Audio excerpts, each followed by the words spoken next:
When you feel nothing, it's not peace, it's a warning. That numbness is your soul asking for motion, not rest. You must force yourself to act, not because you're ready, but because action creates readiness. Progress begins the moment you move through the fog. The way out isn't waiting, it's walking. That's how strength is built, step by reluctant step. How to force yourself forward when you feel nothing. So discipline replaces numbness forever. You are not your feelings. You are your standards. You wake up blank, no spark, no fire. The air feels heavy, but nothing is wrong. That's the trap. Because when nothing is wrong, most people do nothing. They wait. They wait for motivation, for a sign, for energy. And in waiting, they wither. But listen closely. You are not your feelings. You are your decision. The man who only moves when he feels like it is a puppet, controlled by moods, swayed by invisible forces. But the man who moves regardless, he becomes the master of his destiny. So what do you do when the fire is gone? You move anyway. You don't wait for emotion. You create momentum. Start with your shoes. Put them on. Walk. Say one powerful sentence out loud. Move your body like a soldier and your soul will catch up. Imagine this. You rise from bed, still half asleep, but you force a breath. You stretch your arms. You whisper, "Let's go." And by noon, you've conquered more than the man who waited all day to feel like it. Ask yourself, have you confused mood with meaning? Are you living as a cause or as an effect? You don't need to feel alive to act alive. Action first, feeling follows. The day belongs to the man who claims it, not the one who waits to be claimed. Most people wait. Winners create. Most people spend their lives waiting. They wait for courage, wait for clarity, wait for passion. And in that waiting, they lose years. You weren't born to wait. You were born to work, to build, to create. The difference between the man who wins and the man who wanders is simple. One moves through resistance. The other moves only when it's easy, when nothing excites you. You create your own spark, not by talking, not by hoping, but by doing something difficult, deliberately. That's when you shift. When most people lean back, you lean in. What do you do when you feel nothing? You make a list. You command your feet. You speak life into the day. You speak power, even if your voice shakes. Picture yourself walking into a room. No one's clapping, no one's calling, but you straighten your back. You set the tone. You act like it matters, because it does. Do you really want to be the person who only acts when life is easy? Or will you become the one who builds while others break? Most men wait for opportunity to find them, but you build the door. The body leads, the mind follows. Your mind might feel foggy, but your body, it's a machine. And machines don't run on emotion, they run on command. So when your head feels heavy, lead with motion. Movement is medicine.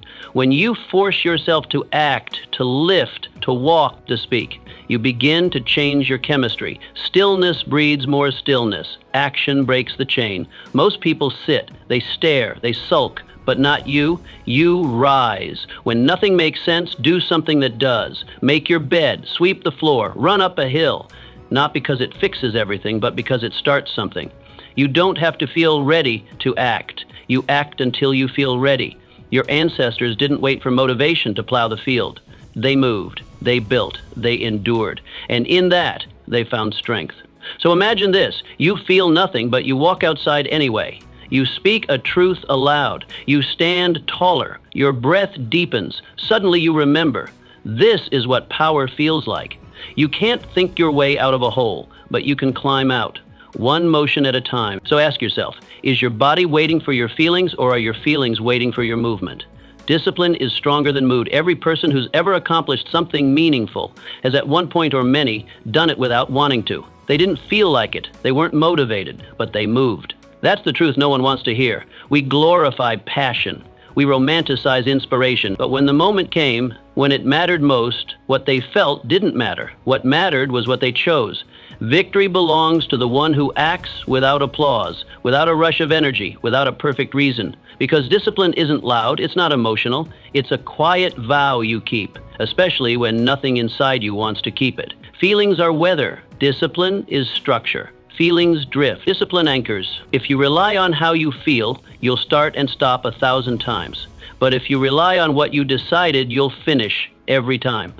That's what separates those who merely try from those who become. Discipline doesn't ask, do you feel like it today? It says, do it anyway. Every link you add to that chain makes you stronger. You don't need louder motivation. You need deeper commitments. The kind you honor without drama, without audience, without delay. Most people need to feel good to move, but winners move and then feel good. That's the system. If the alarm rings, they rise. If the task is there, they attack it. They don't bargain with laziness. They don't justify inaction, and they don't seek excuses. They seek completion. You've done this before. You've lifted yourself when you were drained. You've delivered when no one saw you. That wasn't luck. That was a flash of your real self, the disciplined, grounded version. Now imagine if that version led every day. Picture this. You're out in the cold rain, no coat, no cover. The weak run for shelter. But you walk steady, focused, because you're not here for comfort. You're here for completion. And when others quit, you continue. Not because it feels good, but because you said you would. That's power. That's freedom. When your actions are no longer tied to emotions, you become unstoppable. Ask yourself, who are you when no one's watching? What would your life look like if you stopped waiting to feel ready and just acted? You weren't made to obey your feelings. You were made to forge them. Burn that truth into your habits, into your walk, into your name. Every morning is war. Win it early. There's a battle every single morning, and it begins the moment your eyes open. No announcements, no warning, just a question. Will you command this day or will you submit to it? Most people, they surrender before they even stand. They reach for the snooze. They drift. The day claims them before they even rise to claim themselves. But you must become different. You must strike first. Before the doubt creeps in, before the noise of the world starts banging on your door, power belongs to the one who moves first. Not the strongest, not the loudest, but the fastest to act. You don't wait to feel ready, you become ready. The moment you open your eyes, speak power. Not complaints. Don't ask how the day feels. Decide how you'll show up. Don't check the weather, be the weather. Storm through the resistance. Wake with command in your tone and certainty in your step. You build a ritual so strong it pulls you into greatness before the world even wakes up. That ritual becomes your armor, your first line of defense, your sacred hour, where the day bends to your will. Start simple, start strong. Begin with 3 weapons: a powerful thought, a purposeful movement, and an unbreakable decision. That's all it takes to win the first hour. And the one who wins the first hour, they win the whole day. One powerful thought programs your mind. One small movement charges your body. And one decision, kept without compromise, builds the muscle of trust in yourself. This is the battle plan. You don't leave the first hour to chance. You engineer it. Picture this. A man rises before dawn. He sharpens his blade, his mind.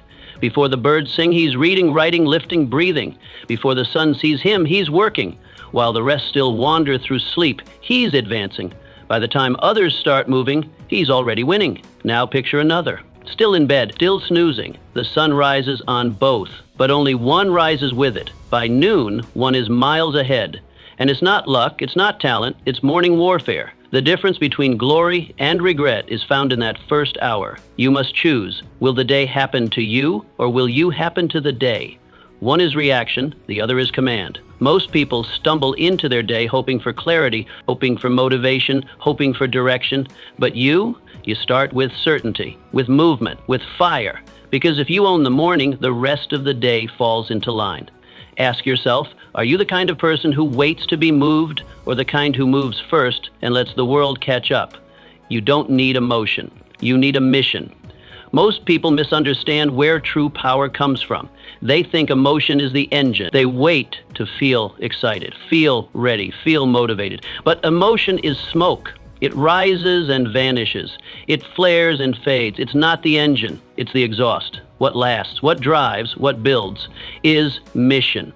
Mission gives you the reason to act when nothing feels right. Mission doesn't care if you're tired.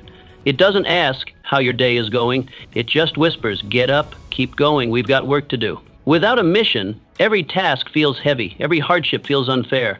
You look for shortcuts, you start and stop. But with a mission, even pain becomes holy.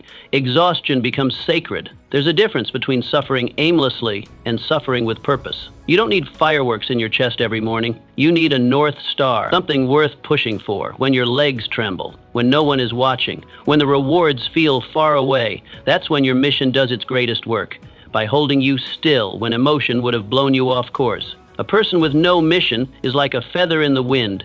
light, fragile, directionless.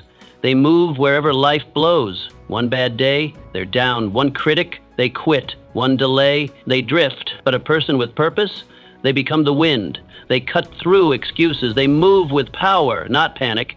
They aren't tossed. They tread forward. They don't chase comfort. They chase completion. And because they're anchored to something deeper, they can outlast those who live on feeling alone.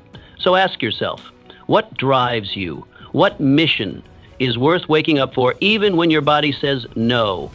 Is it your family's future, your freedom, the fire to create something that no one else believes in but you?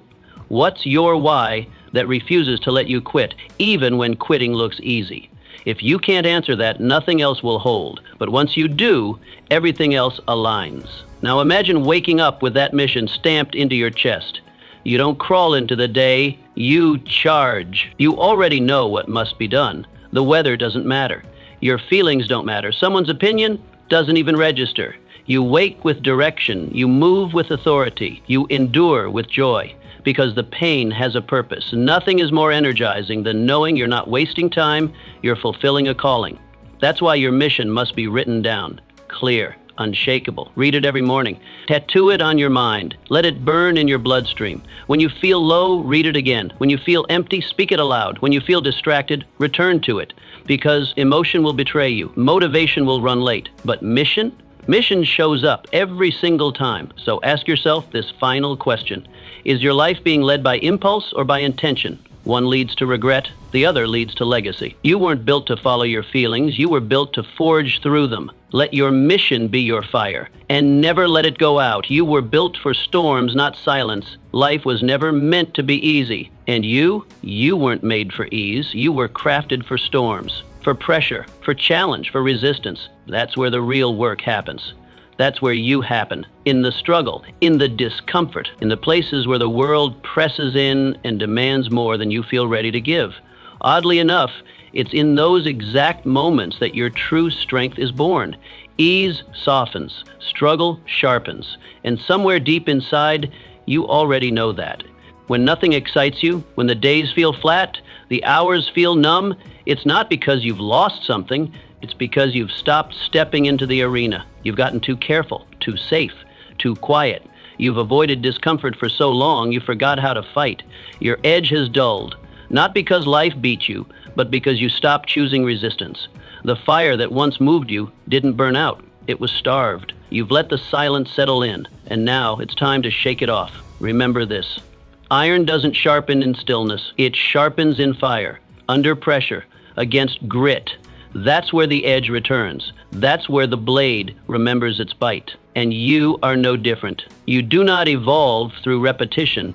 You evolve through resistance. That's why you must not run from the hard things. You must lean in. You must choose the task that terrifies, the mission that overwhelms, the road that rises up to meet you with teeth. Most people crave a quiet life, but end up with a silent one. They chase comfort so hard they lose aliveness. They wake up in beds they don't remember choosing, walk paths they didn't build, and fill their days with routine, void of fire, void of challenge, void of real living. It's quiet, yes, but it's the quiet of slow erosion, quiet desperation, a life that never truly lived. But you were never meant for that kind of sleep. You choose the storm. You walk into the test. You volunteer for the wait, because that's where your real self emerges. You don't grow by avoiding the edge. You grow by dancing on it. You want to feel alive again? Then scare yourself. Do something you're not ready for. Speak before you feel steady. Volunteer first. Lead the charge. Say yes when every cell screams no. That's where the blood returns. That's where the fire roars again. Now picture this. You stand at a crossroads. One path is smooth, familiar, the path of comfort. The other, rocky, unknown. It looks difficult, unpredictable. It demands something from you. Most people, they walk left, toward ease, toward safety, toward nothingness. But you walk forward, straight into the wind. Not because it's safe, not because it's easy, but because it's right. Because that's where your future lives, in the heat, in the cold, in the wild places. Ask yourself, are you shrinking into safety or stepping into strength? The question isn't about pain, it's about purpose, about choosing the kind of life that doesn't just exist, but awakens. And when you feel numb, when nothing stirs you, don't sit still. Walk into the wind, head high, shoulders square. That's where your power lives. That's where your blood returns. And that's where you return. You can build momentum out of nothing. The most powerful people in history didn't begin with motivation. They didn't wait for applause. They didn't sit around hoping for the perfect plan, the perfect mood, or the perfect timing. They started with nothing, no certainty, no map, no encouragement, just a simple decision to move, quietly, steadily, without fanfare. And they kept moving when the noise was absent, when no one noticed, when the results weren't immediate, because they understood the truth. Greatness doesn't erupt. It accumulates, brick by brick, step by step, action by action. Here's the secret that most people never learn. You don't need a big action. You need a first action. Not a grand plan, not a perfect schedule, just a start. One decision, one page written, one lap run, one call made. That single movement is where it all begins. Not because it transforms your world in that instant, but because it breaks inertia. And once you defeat inertia, momentum becomes your ally. Not through force, but through consistency. Momentum isn't built through massive effort. It's built through unbroken effort. What matters most is not how much you can do today, it's whether you'll still be doing it tomorrow. Tiny, consistent effort outpaces scattered intensity. And something strange happens once you start. Energy doesn't precede the movement. It follows it. You don't feel energized first and then act. You act first, and then energy arrives. The mind starts to focus, the body wakes up, the fire returns, not by chance, but by motion. Most people wait to feel right before they begin, but feelings are fragile, unreliable. Fog. They change with the weather, the sleep, the food, the mood. If you trust them to move, you'll stay still. But if you move despite them, you'll discover clarity. Because movement creates feedback. Action generates direction. One small act opens a path you couldn't see before. And once you see that path, you rise. Not because you were ready, but because you refused to stay down. Imagine this. You sit alone. The day feels hollow. The room is quiet. There's no rush of inspiration, no divine signal, just you and the next moment. But instead of waiting, you move. You pick up your notebook. You sketch a messy idea. You write a single sentence. You stand and stretch. You take a slow walk. You breathe with intention. One tiny act, then another. And by sunset, you've created something from nothing. You didn't need a miracle. You just needed movement. This is the principle that separates the builders from the dreamers, the finishers from the waiters. Dreamers hope, builders do. And they do it even when it feels small.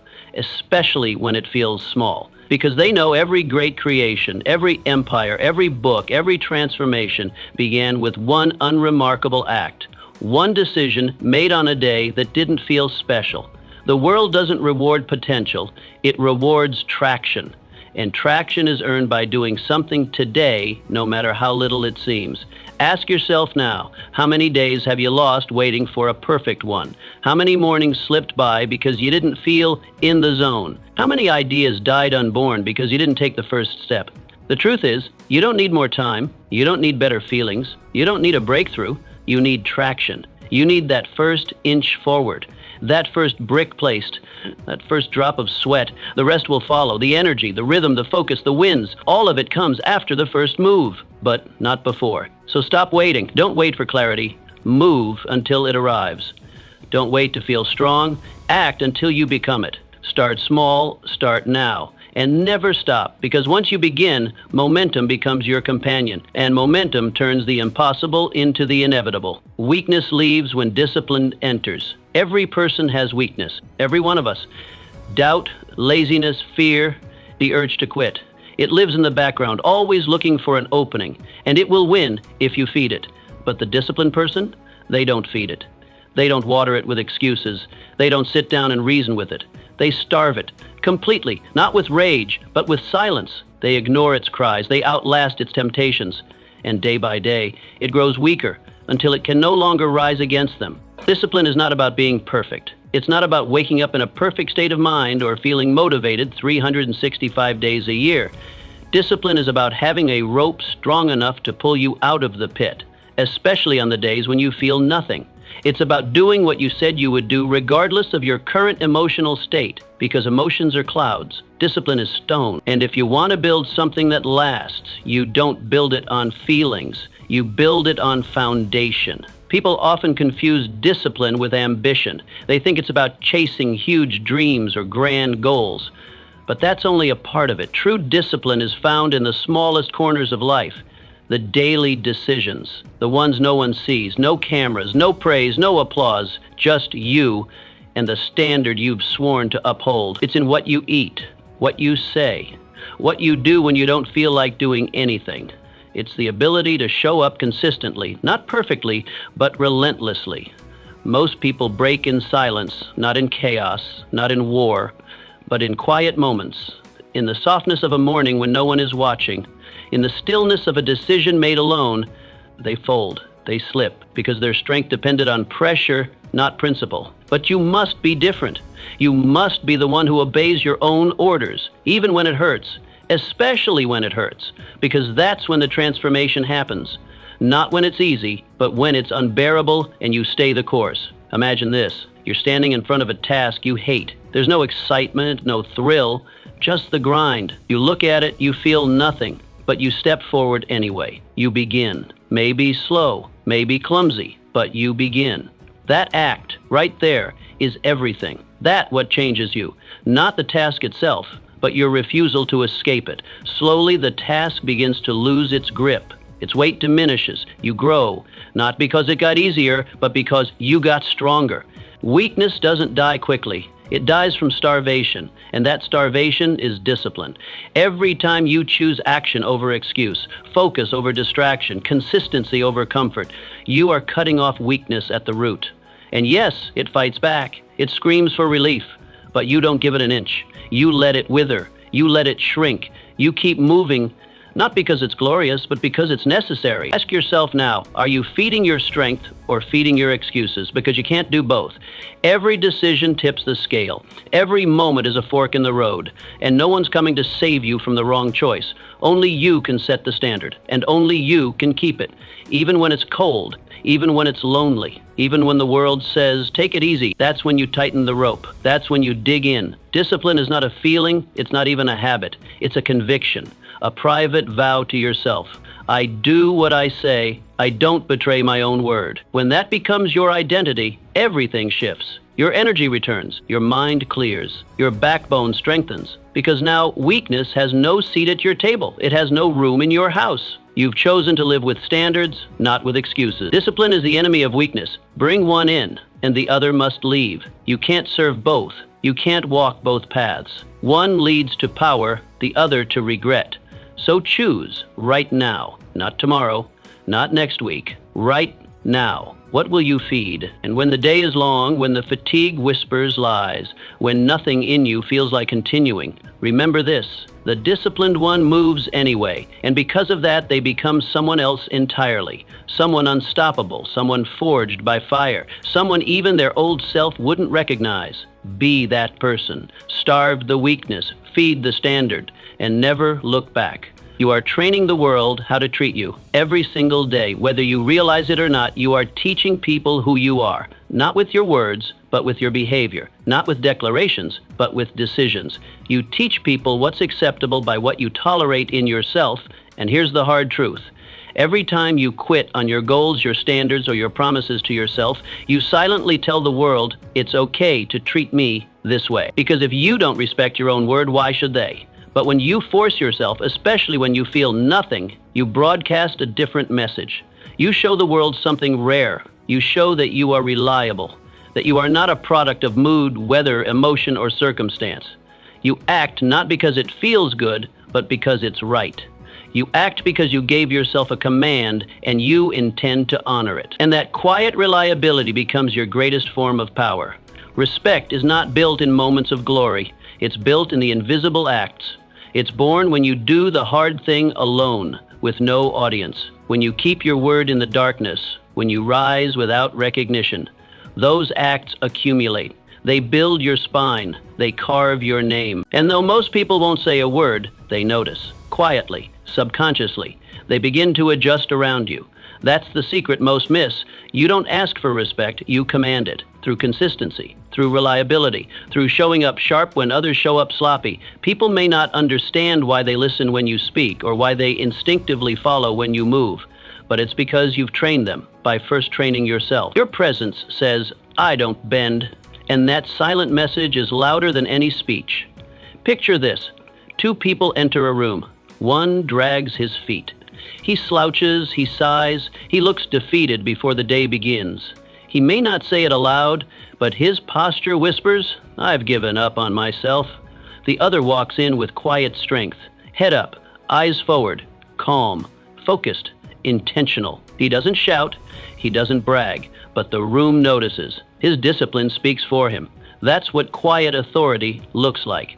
So ask yourself, who are you becoming? Because you're becoming someone whether you're paying attention or not. Every action, every pattern, every standard you either hold or break is forming the type of person you are. Are you teaching the world that you're strong, that you finish what you start, that your words mean something?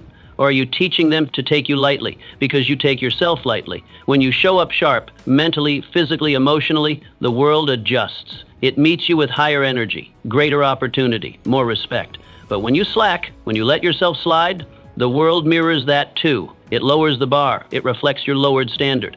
That's why you must start with you. Before you try to change how others treat you, change how you treat you. You want your boss, your peers, your clients, your friends, your family to take you seriously? Then take yourself seriously. Show them day by day that you are not to be doubted.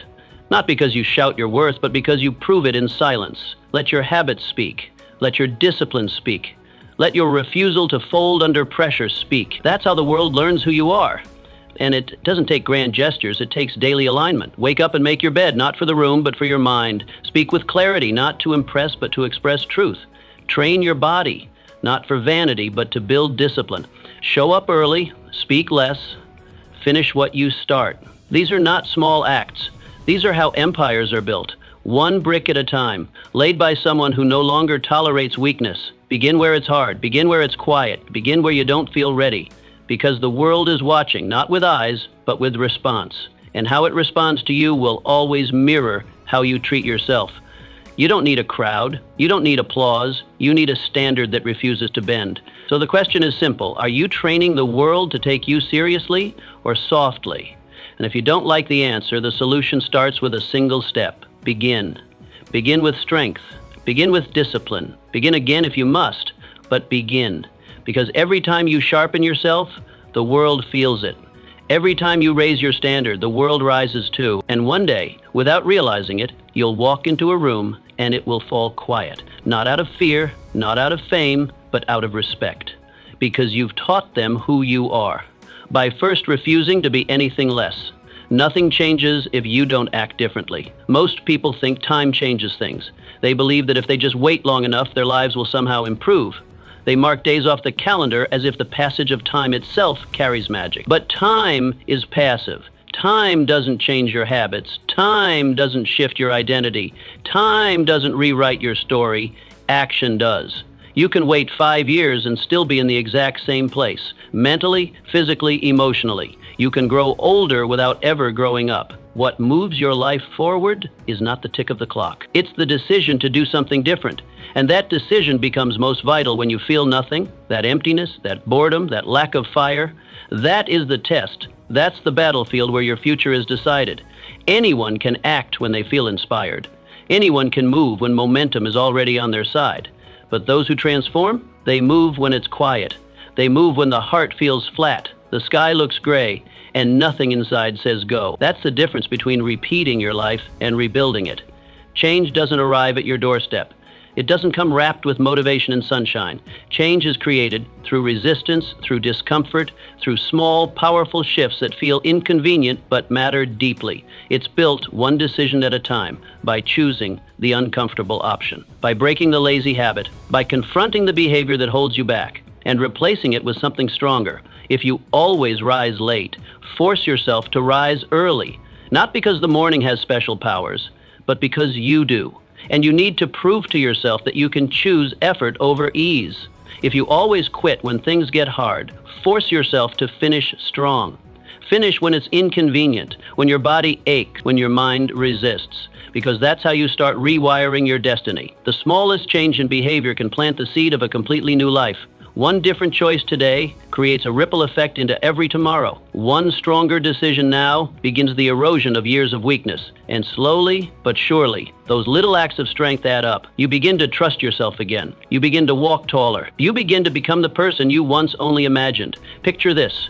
You walk the same path to work every day. Same sights, same sounds, same pace. It's predictable, it's safe, but it's also stale. Now imagine one morning you take a new turn. It's unfamiliar, it's longer, it's harder, but it shakes you awake. It forces you to see new things, think new thoughts, move with intention. That one detour shifts your entire rhythm. It awakens parts of you that routine had put to sleep. This is how change begins. Not with a bang, not with a full transformation overnight, but with a different step, a different word, a different choice.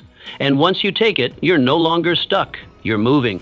And movement is momentum. Momentum is power. Ask yourself this: are you truly changing your life or just recycling your days? Are you growing or are you just aging? Because the truth is, if your actions don't change, your outcomes won't either. You can read every book, watch every video, make every vision board, but if you don't act differently, nothing will ever change.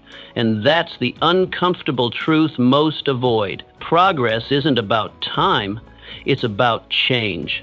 So when you feel like nothing is shifting, shift yourself. When nothing moves inside you, move outside of yourself. Get uncomfortable. Do the hard thing. Speak power into your day when you want to stay silent. Choose to show up even when no one is asking you to. Choose discipline when your emotions beg for escape, because the person who changes their behavior changes their future, and not just in one area. It echoes into everything. A stronger morning routine gives you more energy.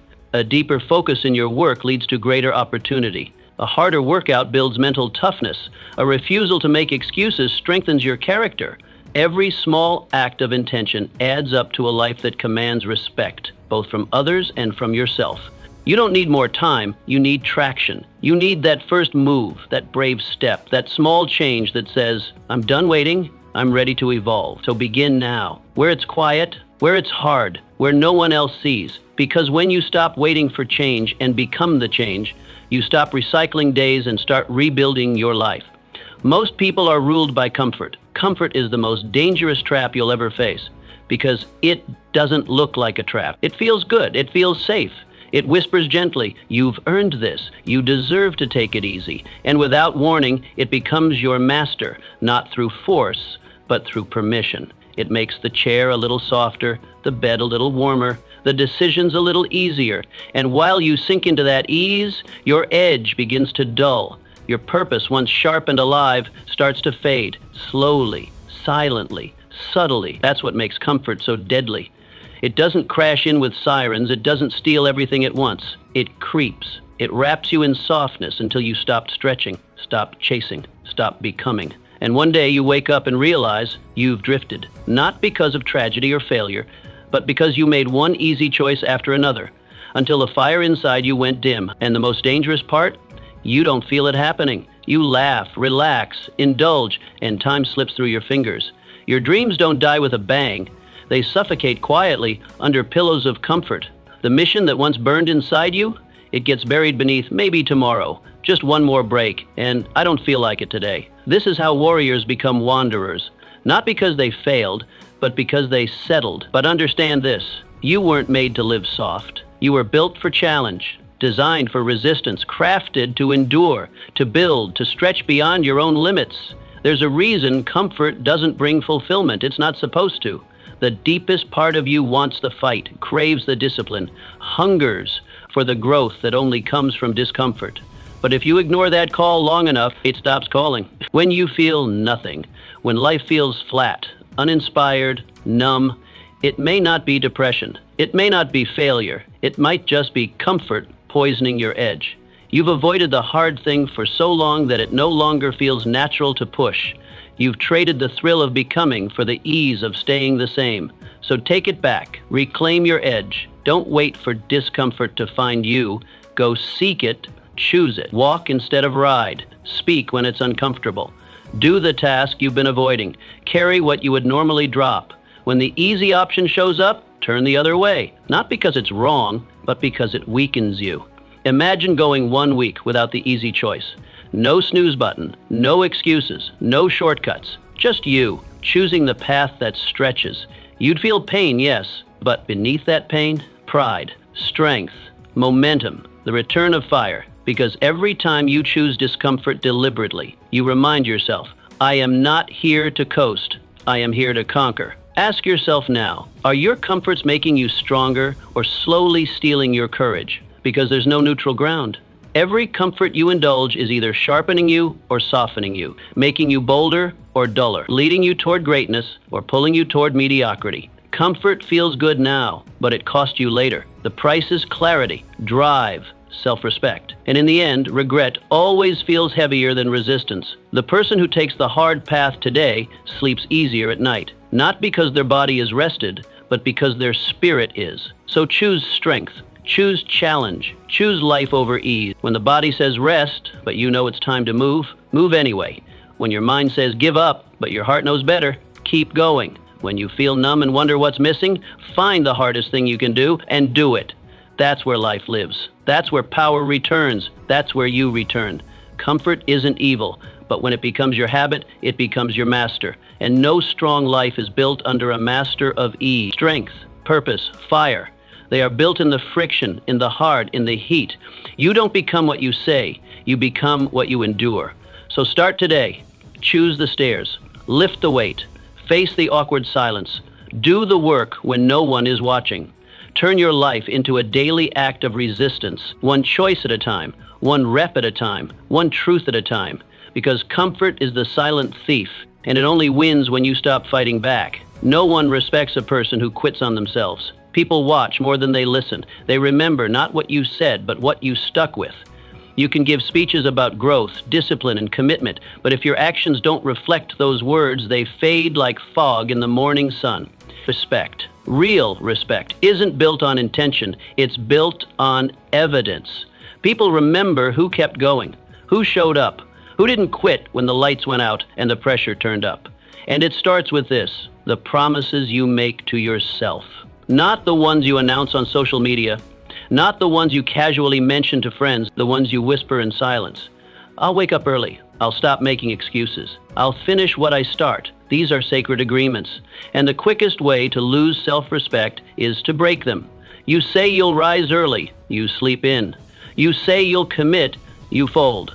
And every time that happens, something inside you shrinks. Your inner voice gets quieter. Your belief in yourself weakens. And slowly, without even realizing it, you begin to doubt the one person who should be the most dependable, you. The downward spiral isn't sudden, it's a slow erosion. And the scariest part, you get used to it.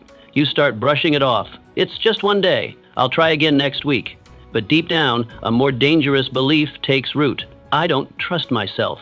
And if you don't trust yourself, no amount of praise from others will fix it. No compliment can replace confidence that comes from keeping your own word. But there's good news. That trust can be rebuilt. Not with words, not with hype, but with action. One act of discipline, especially when you feel nothing, starts the process of restoration. You didn't want to work out, but you did. You didn't feel like writing, but you sat down anyway. You didn't crave excellence, but you chose it. In that moment, something powerful happens. You start to believe yourself again. And when you start to believe in you, others do too. Quietly, subconsciously. You walk into a room with more weight, not because you're louder, but because you're anchored. People may not be able to name it, but they feel it. A quiet authority, a sense of, this person means what they say. And in a world full of talkers, that kind of consistency commands attention. You become someone worthy of following, not because of titles or trophies, but because of integrity. Because people sense that you don't fold when it's inconvenient, that you don't speak unless you plan to live it out. And that power, it's rare, it's magnetic, but it doesn't come from external achievements. It comes from internal alignment. Imagine this. You feel heavy. You've had a long day. The hours dragged. Motivation is gone, but there's still a task you said you'd finish. You stare at it. Every part of you wants to push it to tomorrow, but instead, you act. You finish. You do it. Not because it's exciting, but because you said you would. That single act may not win you applause, but but it wins you yourself again. And that is worth everything. Because the truth is, your life will always follow the voice you trust the most. And if your own voice is filled with broken promises, your actions will reflect it. You'll hesitate. You'll self-sabotage. You'll stay stuck. Not because of your circumstances, but because of the voice in your head that says, would you admire someone with your current consistency? These aren't easy questions, but they're necessary because they reveal what needs work. They expose the gap between who you say you are and who you actually are when no one's watching. And that's where your reputation is born. Not in public, but in private. Not when you're being celebrated, but when no one sees. When the day is long, when you're tired. When quitting would be easy. That's the moment that defines you. That's when respect is earned. Anyone can start, anyone can promise. Few can persist. Fewer still can persist without recognition. But that's the price of becoming solid. That's the weight of being a person of substance. You keep going not for applause, but because your name means something to you, because your word is a contract, not a suggestion. And once you live like that, everything changes. Your confidence rises, your presence deepens, and the world begins to respond. So start where you are. Don't wait for motivation. Don't wait for a clean slate. Just take the next step you promised yourself you'd take. That's how trust is rebuilt. That's how identity is reshaped. One decision, one action, one moment of discipline at a time. Because you don't rise by talking about it, you rise by doing it, quietly, consistently. And when the voice inside you finally says, we don't break our word, that's when you know you've become someone worth following. Your standards decide your altitude. You don't get what you wish for, you get what you tolerate. That one truth separates those who rise from those who remain stuck. Dreams are common, standards are rare. Everyone wants success, confidence, discipline, transformation, but only those who demand it from themselves consistently actually create it. And every time you lower your standards, your results follow. Your outcomes never exceed your expectations. You won't build an elite life on average choices. When you feel nothing, no drive, no passion, no momentum, that's when your standards are truly tested. Anyone can aim high when energy is high. Anyone can say, I'm disciplined, when the mood supports it. But the real question is this: what do you demand from yourself when nothing pushes you? What do you require of your effort when inspiration walks out the door? That answer reveals whether you're building your life on commitment or comfort. Most people lower their effort to match their mood. If they feel tired, they pull back. If they feel discouraged, they let go. If they feel bored, they wait for excitement to return before acting again. But this is the reason why so few ever break past average. Because feelings are fragile, and if your work ethic depends on them, so is your future. Greatness lives in those who hold the line, especially in low moments. When nothing inside supports the mission, they still show up. That's why you need something more than motivation. You need a code, a non-negotiable system of values and behaviors that do not bend with emotion. A standard that doesn't care how tired, bored, hurt, or discouraged you feel.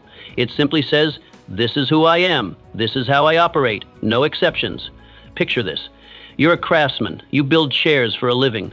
On day one, you check every angle. You sand every edge. You take your time. You take pride. But then the days pass. The novelty wears off.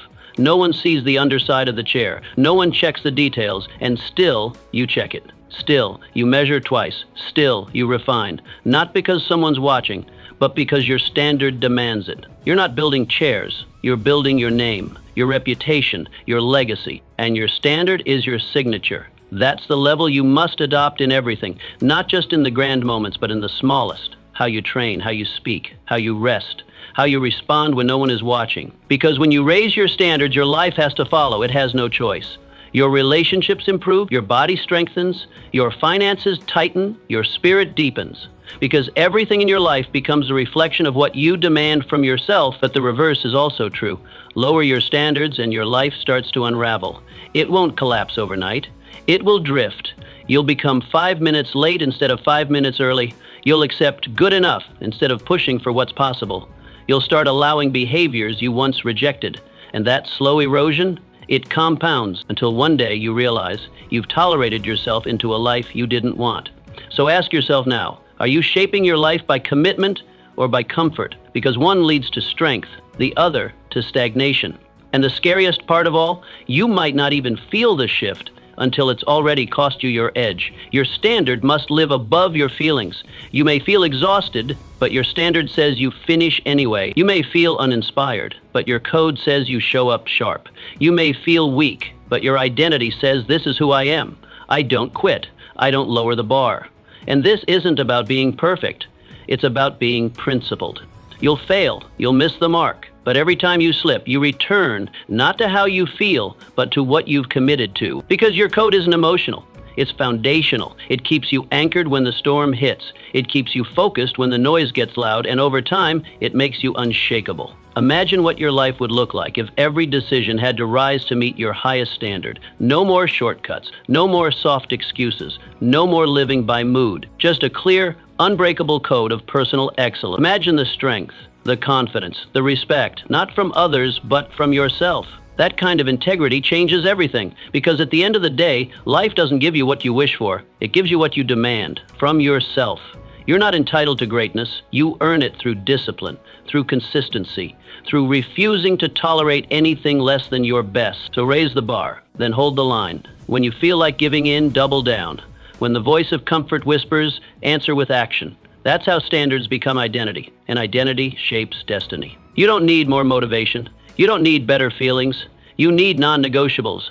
And when those non-negotiables are in place, your decisions become clear. You don't have to think, you just do. Because this is who you are now. This is the level you've chosen. And when your standards rise, your life must follow. There is no other way. Energy returns to the person who refuses to quit. Energy doesn't come from rest. It comes from resolve. This is one of the most misunderstood truths about human performance.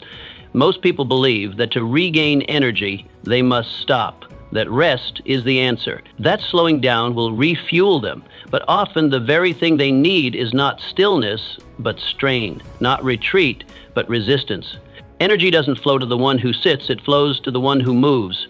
You don't regain your fire by waiting for it, you ignite it by doing something. That's why when you push through just one more rep, one more page, one more uncomfortable conversation, you often feel stronger, not weaker. Something inside you clicks, the muscles wake up, the mind sharpens, the second wind arrives, but only after you choose to push forward, not before. This is the power of momentum, because pushing past the point of resistance doesn't just build endurance, it builds belief. It reminds you that you're not empty, that you're not done, that there's more inside you than you thought. And once momentum takes hold, it begins to feed itself. One hard-earned step makes the next one easier, not because the path is lighter, but because you are. Most people never discover this because they stop too soon. They hit the wall and assume it's the end. But that wall is not a stop sign, it's a test. And every test has the same question. Will you keep going when it no longer feels good? That is the gateway. That is the price. That is the moment where fatigue is defeated and energy is reborn. Not in theory, but in your bones. So when you feel nothing, do not stop. Move slowly if you must, but move. Take the next step, even if it's small. Write one sentence, walk one block, lift one more time. That action, however slight, holds the seed of recovery. Because energy isn't something that arrives before effort. It's something that meets you in effort. You earn it. You call it forth through movement. Imagine this. You're digging. The sun is hot. Your arms ache. Doubt whispers, maybe there's nothing here. You want to stop. Everything in your body pleads for ease. But something in you says, just a little more. You keep going, and then crack, you hit gold. Not because of luck, not because the conditions were perfect, but because you refused to stop digging. That gold was always there, but it belonged only to the one who endured long enough to reach it. Ask yourself now, how much energy have you left buried by quitting early? How many days did you pull back right before the spark returned? How many tasks, dreams, or relationships never reached their peak? Not because they lacked value, but because you lacked persistence.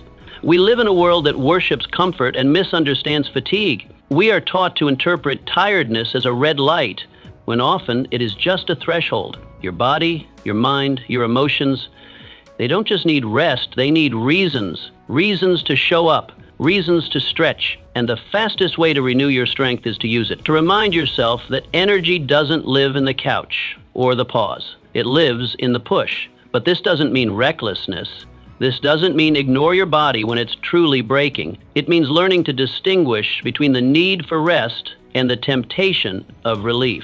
Rest is recovery, relief is retreat. And the latter is what steals more energy than anything else, because it teaches your mind that discomfort is the enemy. That effort is dangerous, and that's a lie that weakens more people than exhaustion ever could. Here's the truth. You don't build energy by saving it. You build it by spending it wisely. Just like a muscle, energy expands when it's used. It multiplies when challenged. It adapts when summoned. And if you refuse to summon it, if you always wait until you feel ready, you'll rarely move and you'll rarely rise.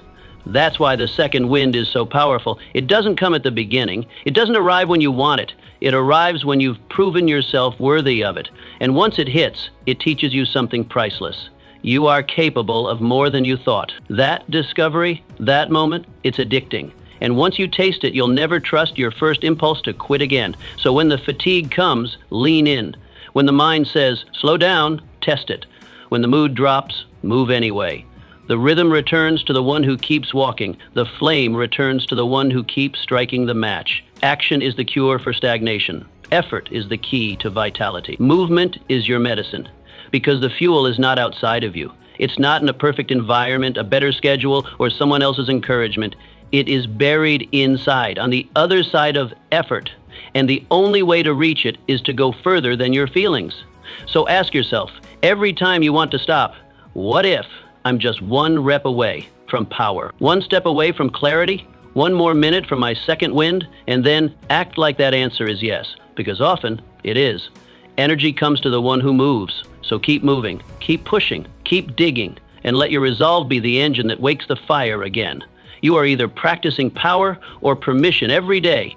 Whether you realize it or not, you're making a decision to either exercise your power or to ask for permission. One puts your hands on the wheel, the other makes you a passenger. One makes you the author, the other, just another character following someone else's script.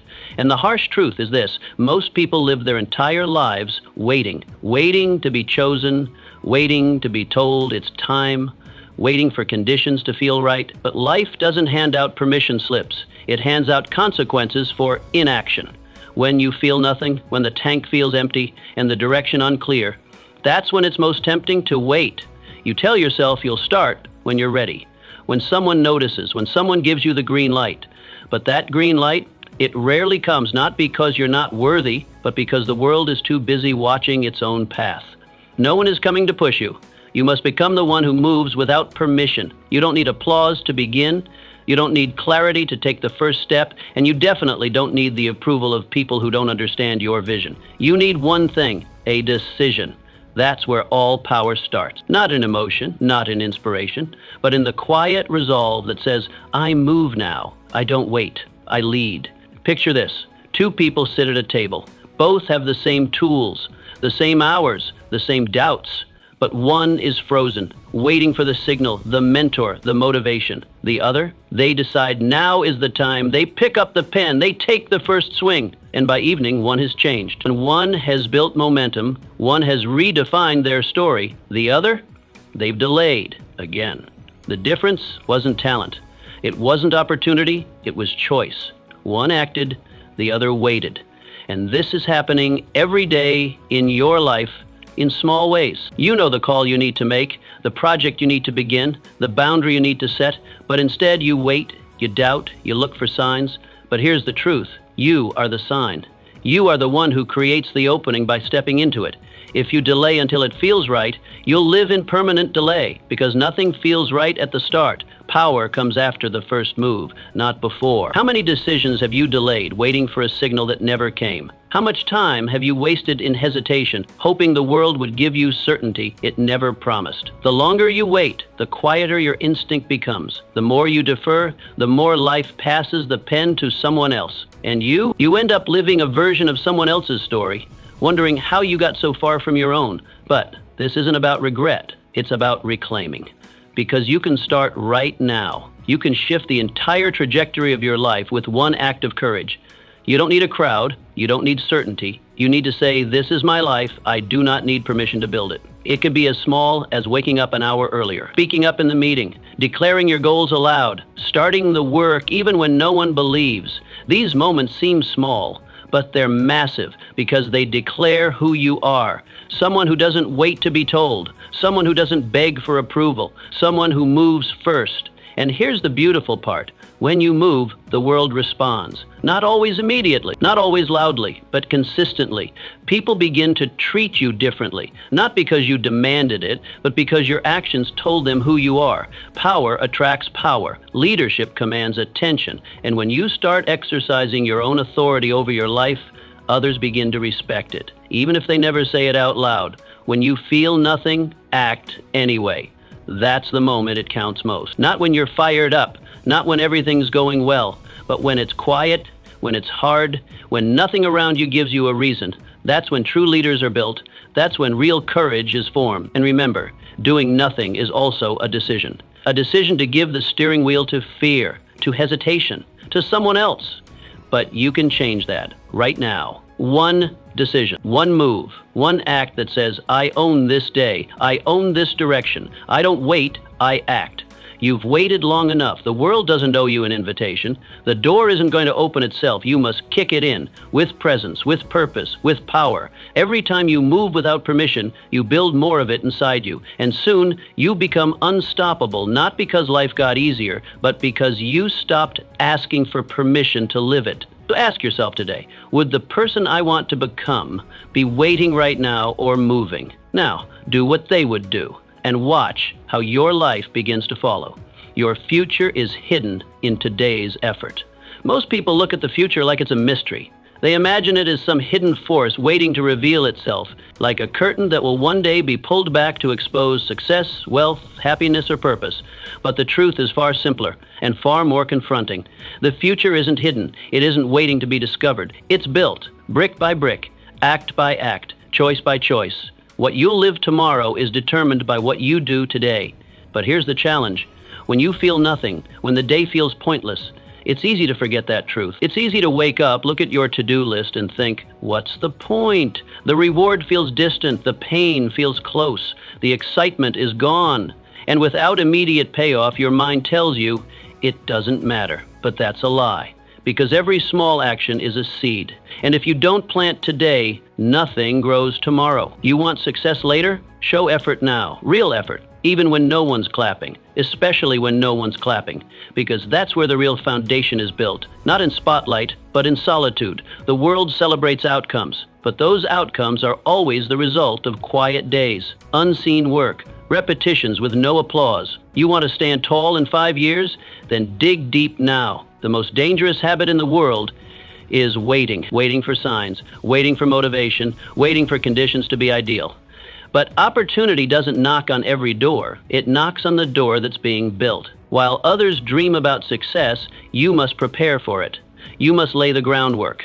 You must sharpen your tools, develop your skills, and build the character to carry the weight of the life you want. Think about it. The person you want to become, the life you want to live, requires something from you. It doesn't just arrive. It demands discipline. It demands consistency. It demands effort, especially when effort feels useless. And the moment you stop treating today like it matters, you disconnect from that future. Imagine someone meeting you 5 years from now, seeing your growth, your strength, your clarity, and asking, how did you do it? The honest answer? You did it on days like this. Not just the days that felt inspiring. Not just the wins, but the days that felt flat. Days where you felt like quitting, but didn't.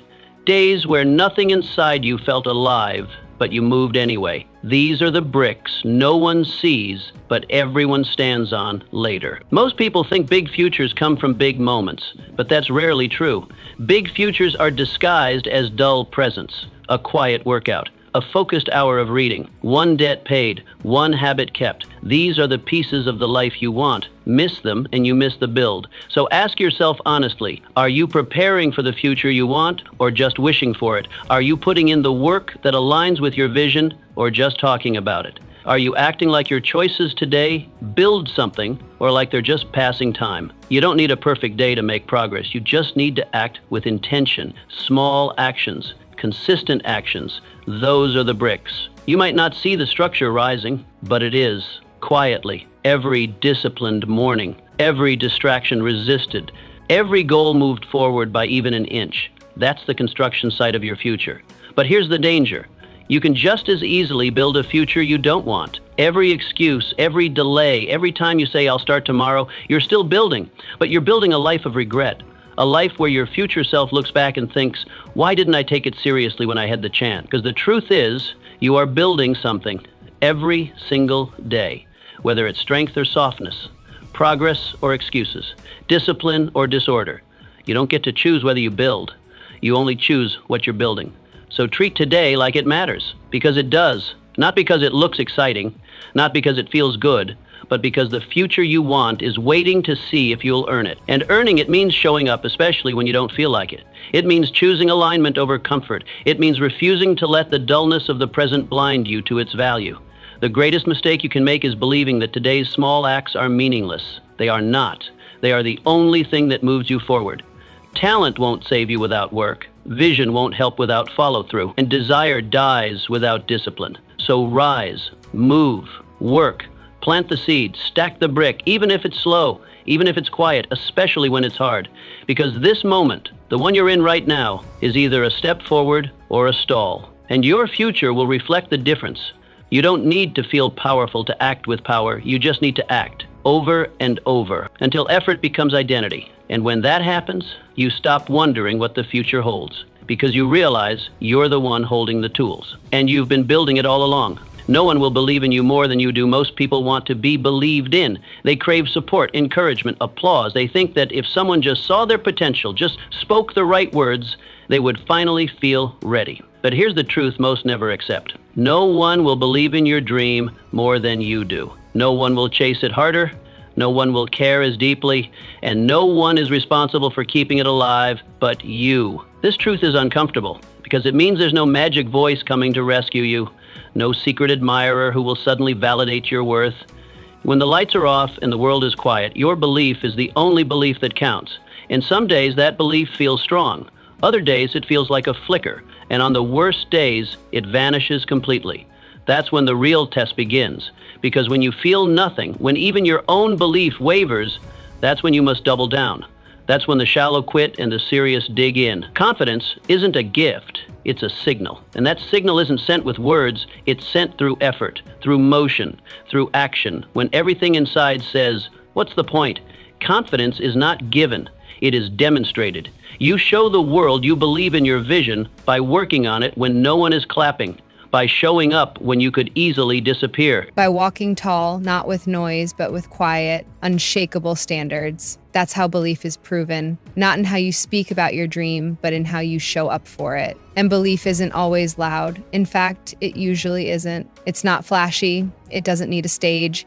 Sometimes belief is simply not quitting again. It's returning to the desk, the gym, the goal. It's doing the work, not because it feels great, but because it matters. Because it's what you said you would do. And every time you follow through, even in silence, you're telling yourself, I believe in this. I believe in me. Picture someone watching you from a distance. They don't hear your inner dialogue. They don't know about your doubts, but they see you. They watch your pattern, your posture, your pace. They see whether you show up early or coast in late, whether you stay committed or slip when no one's looking, and whether they ever say it or not, their respect or lack of it is shaped by your consistency. This is how belief is born, not in words, not in one-time actions, but in consistent action. In the relentless pursuit of your path, even when that pursuit feels unseen, unrewarded, unappreciated. Because belief isn't built on applause, it's built on alignment between what you say and what you do. So ask yourself, are you waiting to feel confident, or are you willing to build it? Too many wait. They distract, they delay, waiting for some inner switch to flip.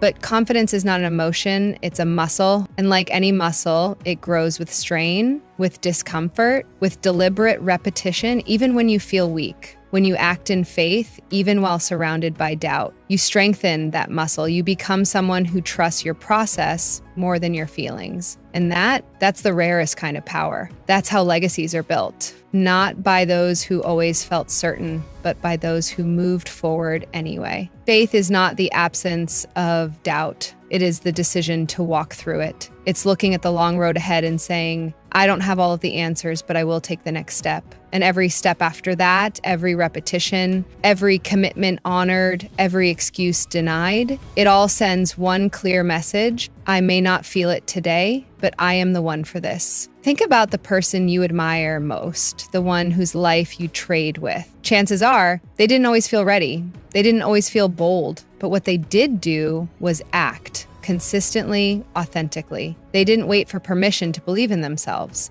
They trained their belief through practice, through routine, through non-negotiable standards. And now it's your turn. You must be the one who backs your dream, especially when no one else does. You must be the one who holds the line, especially when the wind blows hardest. Because the longer you move without needing outside validation, the stronger your internal belief becomes. And eventually, others will notice. But by then, it won't even matter because you've already proven it to yourself. Let that be your goal, not just to be believed in, but to become the kind of person who no longer needs to be. Because your work speaks, your discipline speaks, your endurance speaks, and together they create a life that commands respect, quietly, consistently, permanently. So rise, work, move. Not because you feel ready, not because someone told you to, but because you decided to. Because this dream matters. Because you matter. Because your actions are shaping a future version of you, one who doesn't just hope for belief, but embodies it. And when that version of you arrives, they'll thank you, not for waiting, but for building. You don't rise to goals, you fall to habits. Setting a goal is easy, almost too easy. You can write it on a notepad, announce it to the world, post it online, and for a moment, you feel powerful, hopeful, motivated. But then Monday shows up, or a rough night's sleep, or a stretch of days where everything feels flat, gray, and pointless. That's when reality sets in. That's when you learn the difference between wanting a goal and building the structure that's this. Because here's the truth. You don't rise to the level of your goals, you fall to the strength of your habits. Goals give you direction, habits determine distance. You can aim for the stars, but if your daily behavior keeps you in the mud, you're not getting off the ground. And when you feel nothing, no fire, no clarity, no drive, your habits take over. They become your default operating system. And that's when your systems either protect you or expose you. If you've built strong habits, they carry you. They show up when motivation doesn't. You don't need to debate whether to work out, write, plan, or push. You just do what you always do because it's not a choice anymore. It's an identity. You've trained your nervous system to obey purpose, not feeling. And that kind of discipline is rare. It's also unstoppable, but if your habits are weak, if they're stitched together with emotion instead of principle, then the second your feelings dip, you vanish. You disappear into comfort, into delay, into nothingness. You tell yourself you'll start again tomorrow, but tomorrow brings the same softness, the same escape, and soon your goal becomes a distant dream, buried under layers of broken routines. This is why your habits matter more than your hopes. They're not just behaviors, they're infrastructure. They either protect your momentum or allow it to leak. They are the silent guards of your future, and they are trained in ordinary moments, on the days no one sees, in the hours no one applauds. So ask yourself right now, what habits have I trained? When I feel tired,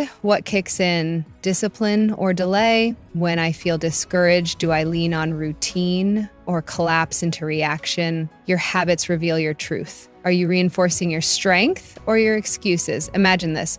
You wake up and feel nothing. No inspiration, no fire, but your alarm went off. So you get up. You don't want to move, but your body steps into the routine you've built. You tie your shoes, you step outside, you begin your walk, your workout, your writing, and halfway through, something clicks. You're not fighting anymore, you're flowing. You're not debating action, you're already in it. And in that moment, you realize you're already winning. not because you felt like it, but because your system delivered you to success. That's what well-built habits do. They turn hard things into automatic things. They remove friction, they create rhythm, and they make excellence feel normal. Not because the task gets easier, but because you get stronger. The opposite is also true. Weak habits invite chaos. If your morning depends on how you feel, your entire day is built on sand. If your workouts depend on motivation, your fitness vanishes the second life gets tough.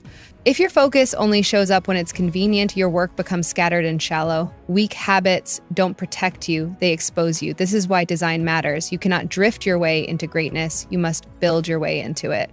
You must design your systems with intention. Want to get stronger? Make the gym non-negotiable. Want to become a writer? Write daily, no matter how small. Want to build discipline? Start with your mornings. Don't just hope they'll be productive. Engineer them to be. Ask yourself, are you designing your habits or drifting inside them? Because if you don't build them consciously, they build themselves, and what they build without your direction will rarely take you where you want to go. Here's the key. Don't aim for intensity, aim for consistency. It's not about crushing a 10-mile run once a week. It's about doing 2 miles every day. It's not about writing 10 pages when inspiration strikes. It's about writing 1 page every morning, rain or shine. Because repetition is what builds identity.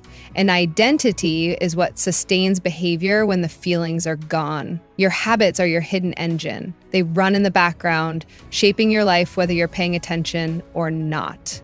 So make sure they're working for you, not against you. Audit them, refine them, strengthen them, and most importantly, respect them. Because when the storms hit, when your emotions crash, when your vision blurs, your habits are the only thing that can hold the line. Don't underestimate the power of routine, of doing the right thing, even when it feels like nothing. The path to mastery isn't marked by grand moments. It's paved by daily commitment. The most successful people in the world didn't win by chasing motivation. They won by building habits that didn't break. So today, even if you feel nothing, act anyway. Let your habits lead. Let your systems carry you. Trust the structure you've built. And if that structure is weak, strengthen it. 1 brick at a time, 1 decision at a time, because the quality of your life will always mirror the quality of your habits. You don't rise to your goal, you fall to your system. So build a system that catches you. And one day you'll look back and realize your habits didn't just support your success, they made it inevitable. The world responds to the energy you give it. The world doesn't respond to your wishes. It doesn't bend for your hopes. It doesn't adjust to the silent dreams you keep inside. The world reacts to your energy, what you carry, what you project, what you broadcast through your actions. And here's the truth. When you feel nothing, when you're low, empty, exhausted, that energy can either vanish or it can be created. You are not a passenger in this life. You are not simply a body moving through days waiting for something to happen. You are a transmitter, a generator, a source, and every decision you make, every way you show up,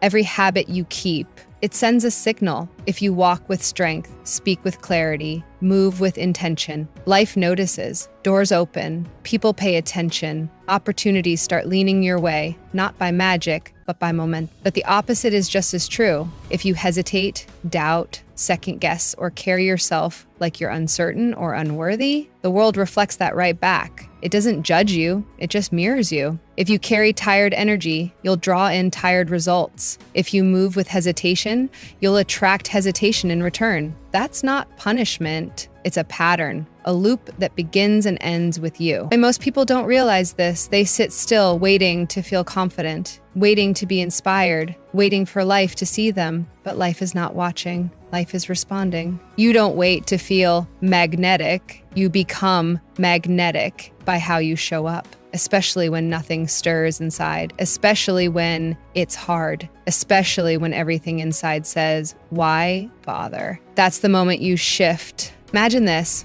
You've had a long, draining day. Nothing went right. Your mind is tired. Your spirit feels dim. Then you walk into a room. You could drag your feet, you could keep your head down, you could carry a weight like a badge, or you could choose differently. You lift your chin, straighten your shoulders, walk with intention, focus your eyes, breathe deep, speak with conviction. You don't fake joy, you embody presence. You decide to show up as the version of yourself that refuses to disappear. And suddenly people notice. Not your struggle, not your pain, but your presence. They feel something strong in you. They can't name it, but they respect it. Because while others shrink under pressure, you stood up, not for them, for you. That's the kind of energy that shifts the atmosphere. Ask yourself now, what signal are you sending? In the way you move, speak, carry yourself, what are you teaching the world about who you are?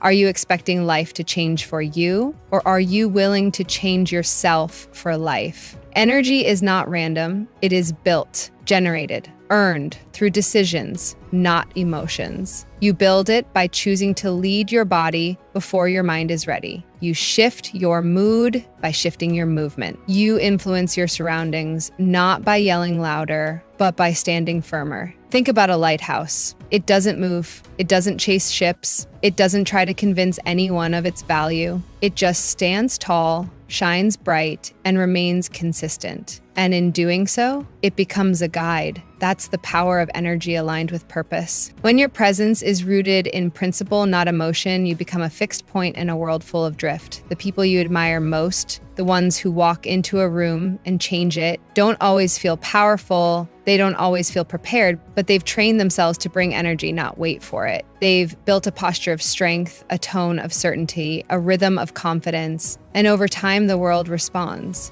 And not because they were lucky, but because they chose their energy before the world could choose it for them. And here's the most important truth. You can do this too, right now. You don't need more time. You don't need more motivation. You don't need someone to lift you up. You just need to decide to stand taller, speak clearer, act sharper, to choose intensity over apathy, to meet life like a fighter, not a bystander. This doesn't mean pretending everything's okay.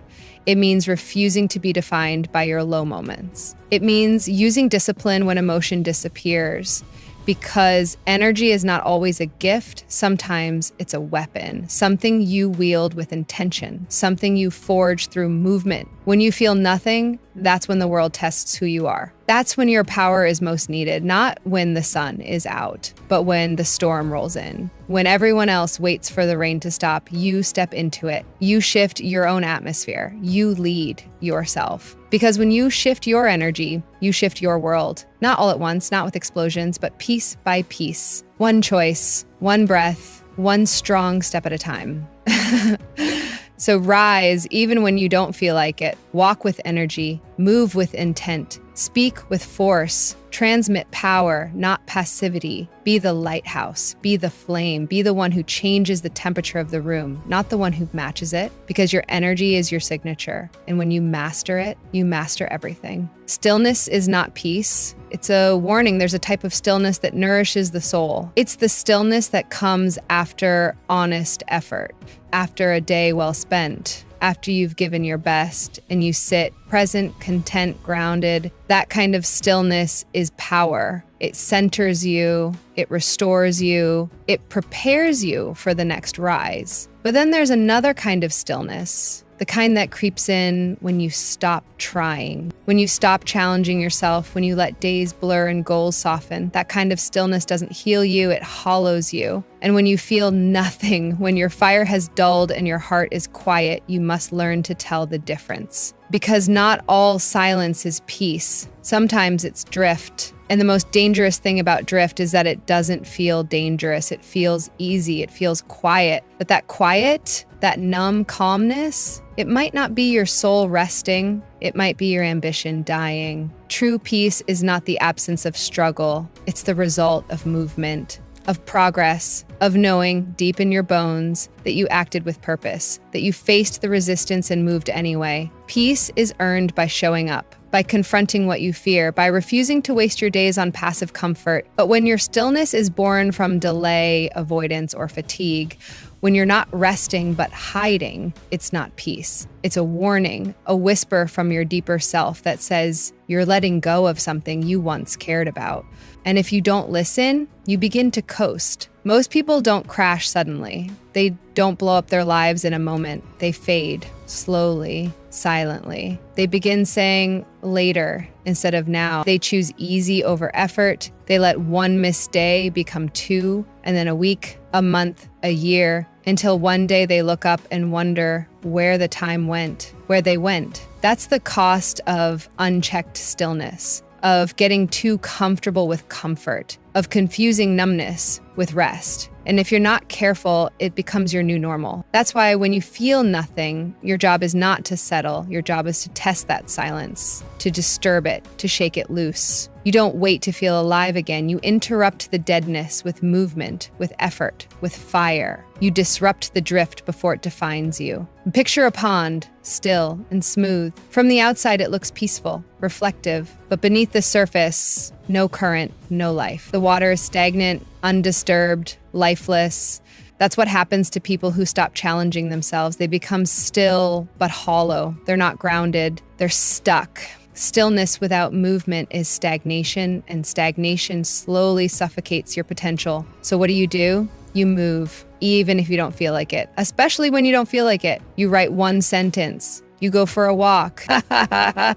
You speak the truth you've been swallowing. You stretch, clean, confront, create. Anything that signals to your soul, I'm still alive in here. You won't always feel the shift instantly. You might not get a wave of clarity or energy the first time, but that's not the point. The point is to send a signal to yourself that you are not gone, that you still choose to fight, to grow, to rise. Ask yourself honestly, has your silence become your comfort or your cage? Comfort is meant to be a place of return, not a place of residence, a place to regroup, to recover, not to hide. And yet, too many build their lives around never being uncomfortable. They build routines that avoid challenge. They decorate their cages with distractions and then wonder why they feel lost. You must reclaim your edge, and it starts with recognizing when your stillness is no longer serving you, when it's no longer reflection but resistance dressed in calm, when it's no longer rest but retreat. You are not here to fade. You are not built for numbness. You are meant to move, to create, to act in alignment with your deeper calling, even when it's hard, even when it's quiet. There will be days when the fire is low, when your mind whispers that nothing matters, when stillness tempts you to stay put. And in those moments, you must decide, not based on feeling, but based on truth. You know what you're capable of. You know what you've been avoiding. And you know deep down that peace doesn't come from hiding. It comes from living in a way that earns your own respect. So don't settle. If the silence around you feels too comfortable, challenge it. If your days are too still, stir them. If you feel hollow, fill the space with intention. Move, speak, build, begin. Stillness can be sacred, but only when it's chosen, not defaulted. Only when it's followed by movement, not replacing it. You are not meant to float. You are meant to rise. So rise, not tomorrow, not when it's convenient, now. Because that stillness you're sitting in, it isn't your home. It's your signal to move again. You either lead yourself or lose yourself. At every stage of life, one question decides your outcome. Who's leading you? If you don't lead yourself, someone else will. And when you feel nothing, that's when leadership matters most. You can't wait for someone to save you. You must command yourself. Give yourself orders. Set a direction, then obey it. People admire strength, but strength isn't brute force. It's self-direction. It's getting up without a speech. It's committing without applause. It's saying, I go, even when nothing inside says yes. And that kind of leadership, it changes everything. It pulls you out of slumps. It earns quiet respect. It creates progress where others see none. Imagine standing in the middle of the fog, no signs, no map. Most people sit and wait, but you walk forward because you trust the one thing no fog can hide, your decision to move. Ask yourself, are you being led or are you leading? When you feel nothing, lead yourself.